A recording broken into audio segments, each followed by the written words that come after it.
दुनिया वाकई कितनी तेजी से बदल रही है। मतलब हर रोज कोई ना कोई नई भू राजनीतिक खबर आ जाती है और इन सब पर नजर रखना पहले से कहीं ज्यादा जरूरी हो गया है। हाँ बिल्कुल, माहौल काफी तेजी से बदल रहा है। तो आज की इस पड़ताल में हम भारत की विदेश नीति की जो मौजूदा जटिलताएं हैं उन्हें समझने की कोशिश करेंगे।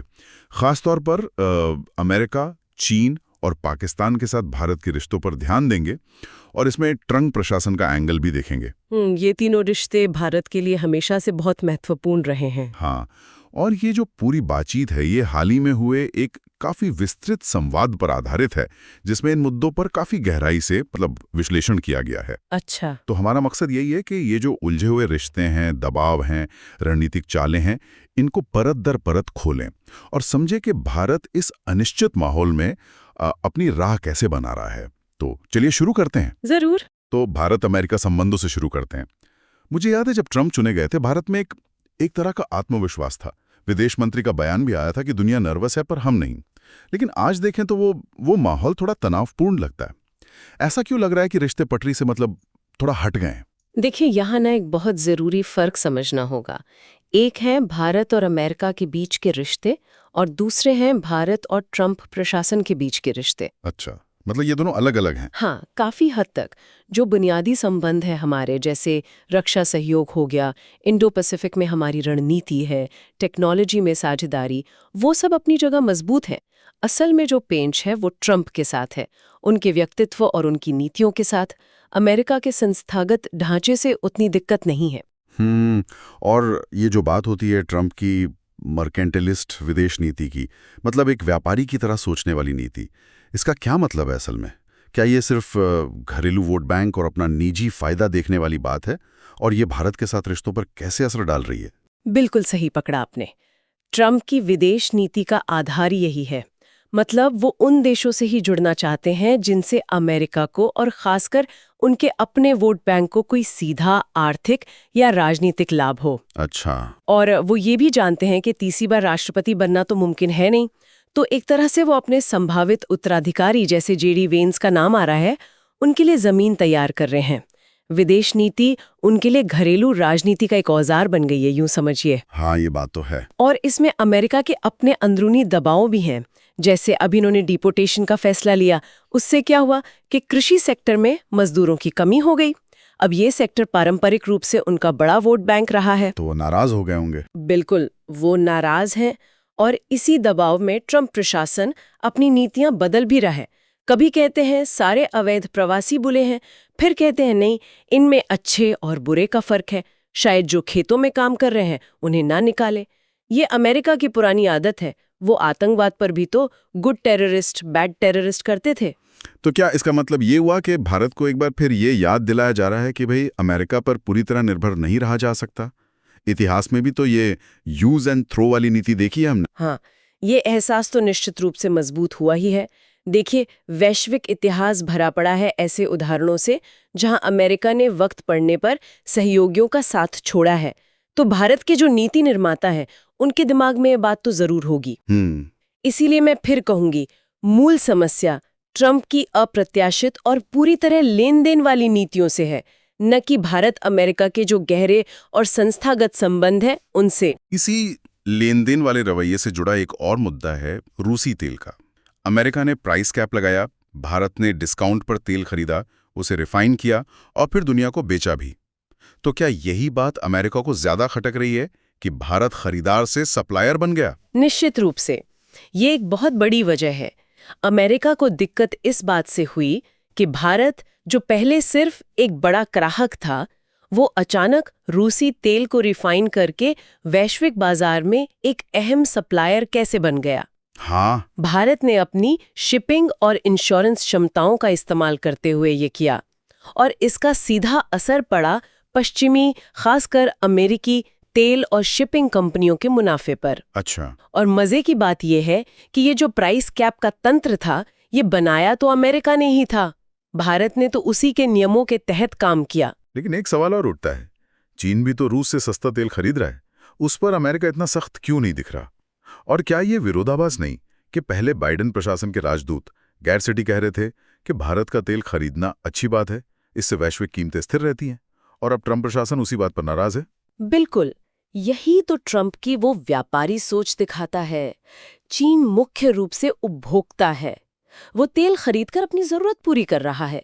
वो वैश्विक बाजार में बड़ा सप्लायर बनकर अमेरिकी कंपनियों को टक्कर नहीं दे रहा जैसा भारत ने किया। इसीलिए उस पर नरमी है। समझ गया। और जहां तक विरोधाभास की बात है, वो तो साफ है।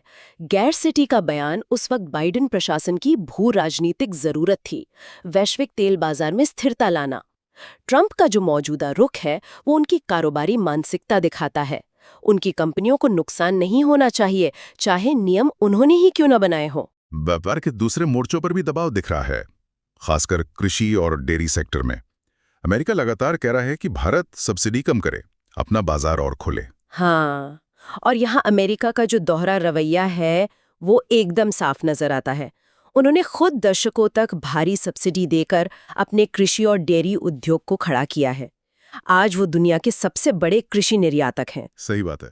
और अब वो भारत जैसे विकासशील देश से कह रहे हैं कि तुम अपनी सब्सिडी हटाओ और अपना बाजार खोलो। ये तो मतलब पाखंड है। तो भारत का इस पर क्या रुख रहने वाला है? क्या हम फिर से आरसीईपी वार्ता से हटने जैसा कोई कड़ा कदम उठा सकते हैं अगर जरूरत पड़ी तो? देखिए, भारत का रुख इस मामले में काफी स्पष्ट रहा है और आरसीईपी से हटना इसका एक बहुत बड़ा उदाहरण था। हमारा मानना है कि डेयरी और कृषि ऐसे क्षेत्र हैं जिन पर हमारी आबादी का एक बहुत बड़ा हिस्सा निर्भर है। हाँ, करोड़ों लोग जुड़े हैं इससे। बिल्कुल। तो इन्हें बिना पूरी तरह सोचे समझे वैश्विक प्रतिस्पर्धा के लिए खोल देना, ये हमारे राष्ट्रीय हित में नहीं होगा।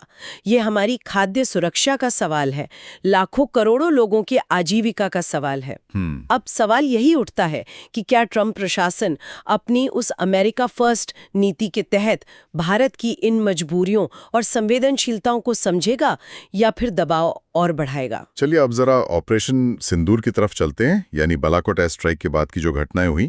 ट्रंप ने इस वक्त दावा किया था कि उनके व्यापार सौदे के प्रस्ताव की वजह से भारत पाकिस्तान के बीच तनाव कम हुआ, लेकिन अब ऐसा लग रहा है कि उनकी नाराजगी की असली वजह कुछ और थी।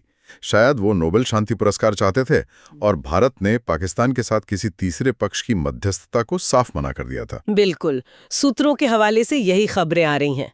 कहा जा रहा है कि ट्रंप आजकल नोबेल शांति पुरस्कार पाने के लिए काफी उत्सुक हैं और इसके लिए जोर शोर से लॉबिंग भी कर रहे हैं। अच्छा। हाँ, और उनकी भारत से नाराजगी का एक मुख्य कारण यही बताया जा रहा है कि भारत ने सार्वजनिक रूप से उनकी नोबेल उम्मीदवारी का समर्थन नहीं किया। दूसरी बात, ऑपरेशन सिंदूर के बाद जब उनकी भारतीय नेतृत्व से बात हुई थी, तो भारत ने एकदम दो टूक कह दिया था कि पाकिस्तान के साथ हमारे जितने भी मुद्दे हैं वो द्विपक्षीय रूप से ही हल होंगे, हमें किसी तीसरे पक्ष की जरूरत नहीं है।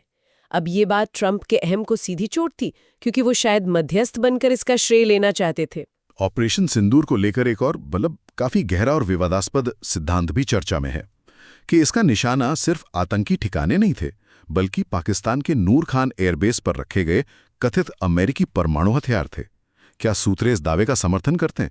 ये तो बहुत बड़ी बात है। हाँ, ये एक बेहद गंभीर और काफी विवादास्पद सिद्धांत है जो कुछ सामरिक विश्लेषणों में सामने आता है।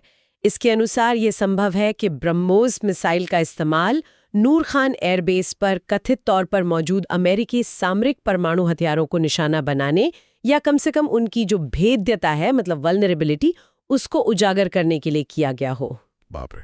ये शायद अमेरिका और पाकिस्तान के बीच जो परमाणु सहयोग का दोहरा खेल चल रहा है, उसे दुनिया के सामने लाने का एक प्रयास हो सकता था। लेकिन क्या इसके पक्ष में कोई ठोस सबूत है या ये सिर्फ एक विश्लेषण या अनुमान ही है? देखिए, इस तरह के संवेदनशील ऑपरेशनों की सीधी पुष्टि या सबूत मिलना तो लगभग नामुमकिन होता है।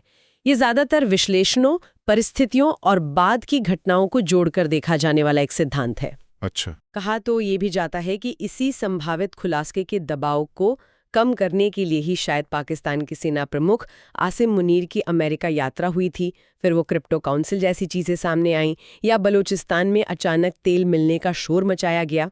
ये सब शायद ध्यान भटकाने के लिए था। लेकिन हाँ, इसे एक स्थापित तथ्य मानना जल्दबाजी होगी।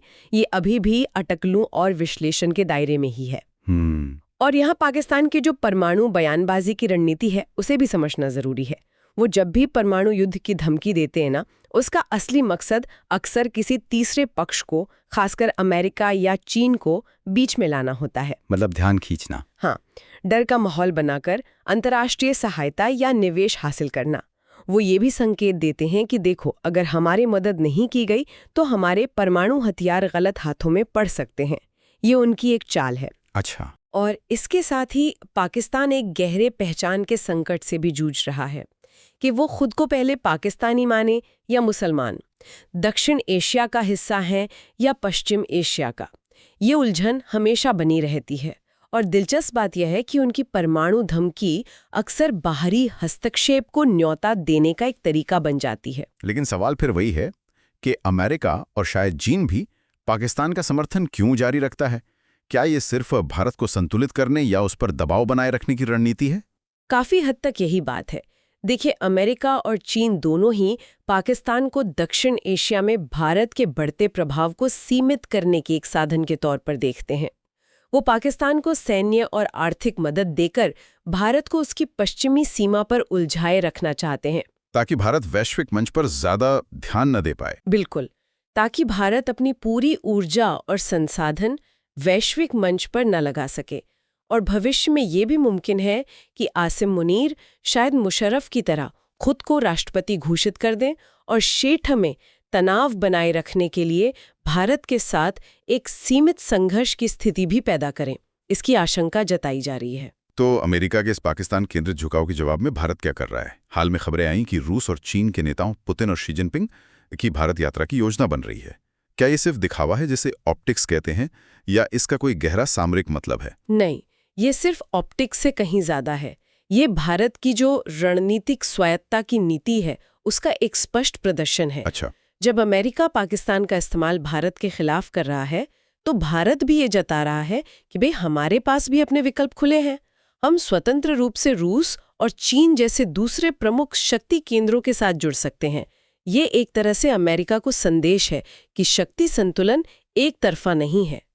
एक पेंडुलम की तरह इस्तेमाल किया है। हाँ, जैसे 1962 में। हाँ, 1962 में चीन से युद्ध के समय हमने अमेरिका से मदद ली, तो 1971 में पाकिस्तान से युद्ध के समय सोवियत संघ के साथ मैत्री संधि कर ली। जी। इस नीति के अपने फायदे और नुकसान रहे हैं। इसमें एक विवादास्पद पहलू भी जोड़ा जाता कभी-कभी कि 1962 का युद्ध शायद अमेरिका की वजह से ही भड़का था, क्योंकि CIA तिब्बत में दखल दे रही थी। हाँ, ये एक विवादास्पद नजरिया है जो कुछ विश्लेषणों में मिलता है कि तिब्बत में CIA की गतिविधियों ने चीन को भारत के खिलाफ सैन्य कार्रवाई के लिए उकसाया।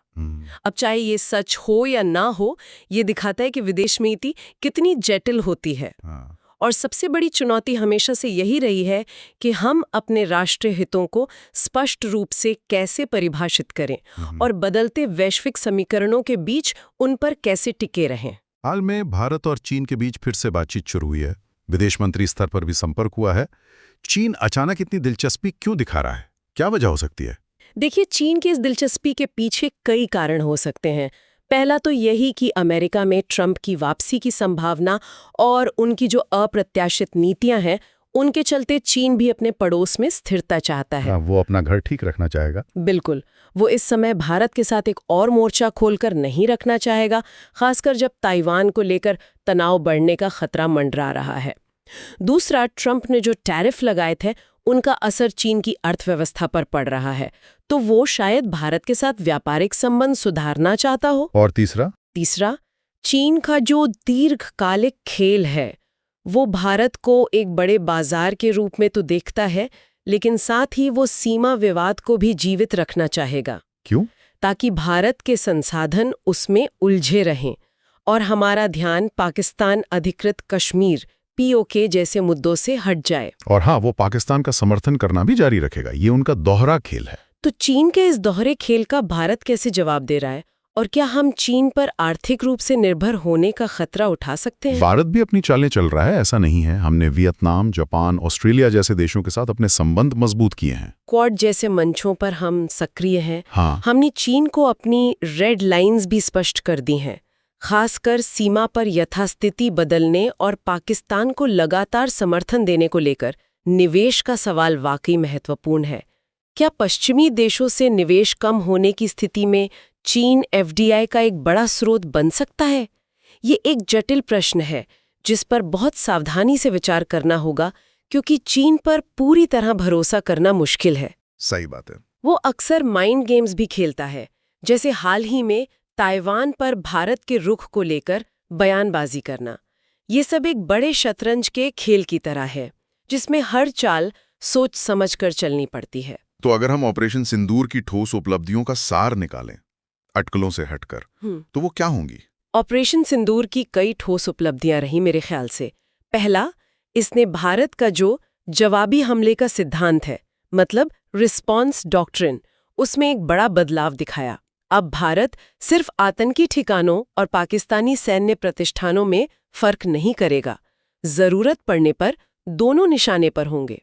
ये बड़ा बदलाव था। दूसरा, इसने भारत की संघर्ष को नियंत्रित करने और बढ़ाने की क्षमता, जिसे एस्केलेशन डोमिनेंस कहते हैं, उसका प्रदर्शन किया।